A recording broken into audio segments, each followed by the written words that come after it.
Yo creo que todas estas expectativas que están teniendo los actores económicos siempre son importantes porque sabemos nosotros que por una interesante teoría que ya está comprobada, los actores económicos tienden a visualizar los escenarios futuros de una manera tal que de ese modo ellos pueden utilizar esa información o lo que se denominan esas expectativas para de alguna manera modificar sus conductas y utilizar, optimizar mejor los recursos disponibles.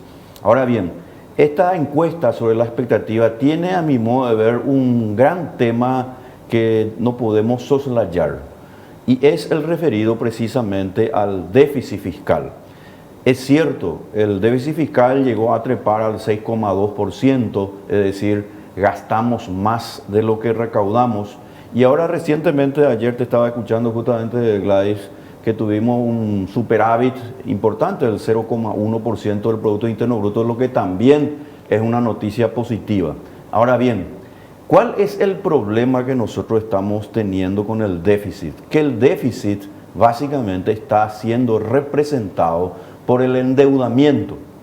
Y ahí es donde nosotros tenemos que tener mucho cuidado, porque si bien es cierto, todo parece indicar que la economía va a crecer al 4%, que el déficit fiscal va a ir disminuyendo ostensiblemente y que el gobierno, de hecho ya lo ha dicho, que recién en el 2023 estaríamos llegando al 1,5% de acuerdo a la ley de responsabilidad fiscal. Creo que ese plazo de tiempo es muy largo. ¿Por qué motivo? Porque si nosotros seguimos de alguna manera con esta situación, lamentablemente ese déficit no va a ser corregido en ese plazo porque los gastos no están siendo no solamente bien utilizados, sino que, por ejemplo, todavía falta que salga el decreto reglamentario precisamente para el plan financiero. Cuando salga el decreto reglamentario para el plan financiero, vamos a ver que los gastos, por ejemplo, en gastos sociales y otros, infraestructura, van a empezar nuevamente a crecer.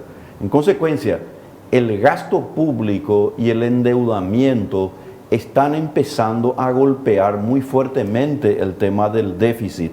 Y ahí es donde la cuestión de las infraestructuras, que ciertamente el Paraguay necesita, debe tener una mirada diferente. No es necesario que se siga con esta cuestión de seguir endeudándole al país sin una mirada diferente que tome en cuenta precisamente una directa participación privada.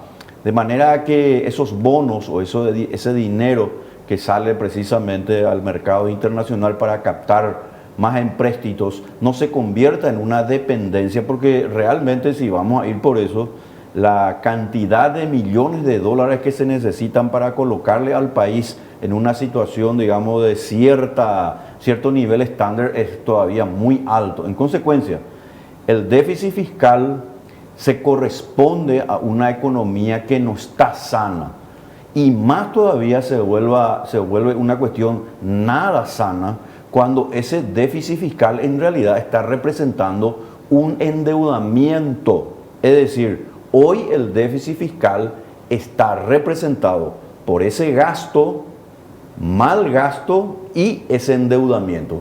El endeudamiento, no nos olvidemos, ya traspasó toda frontera de prudencia financiera. Y esta expresión, digamos, de prudencia financiera viene a ser una suerte casi de lenguaje diplomático. En realidad, hemos hecho algo muy malo con relación precisamente a seguir endeudándonos sin haber tocado las delicadas manecillas de los intereses políticos que tienen que ver precisamente con el mejoramiento, en primer lugar, en la calidad del gasto y sobre todo ese mal gasto que sigue persistentemente siendo parte de nuestra finanza pública, que representa, como ustedes saben, prácticamente 1.600, 1.700 millones de dólares, una suma sideral.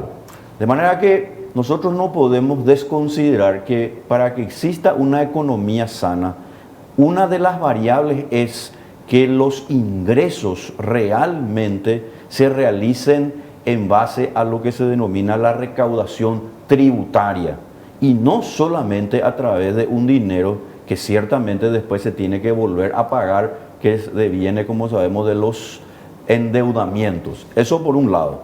Y otra cuestión muy importante, el déficit fiscal también representa una señal de una economía ciertamente debilitada que necesita corregirse, porque un país como el Paraguay, cuyo sector privado es tan todavía endeble, pero que gracias a ese sector privado, precisamente el Paraguay va a empezar a crecer nuevamente, debe ser cuidado.